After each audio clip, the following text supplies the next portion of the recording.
Quantum Plus was developed in 2008, and it's a food supplement with vitamin C, with minerals, and zeolite as detoxifier.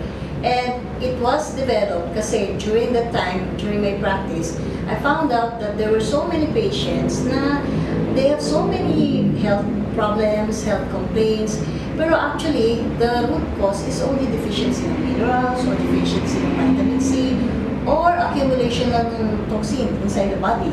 So, Quantum Plus was born because of that scenario.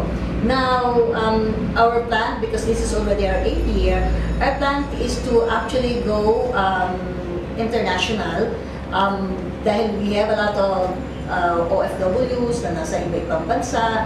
So, they keep on bringing the products there. They've been introducing it for the last 8 years. And nakita namin na it is also effective sa mga foreign countries. So, we would like to expand internationally and bring this kind of food supplement to different countries through our OFWs.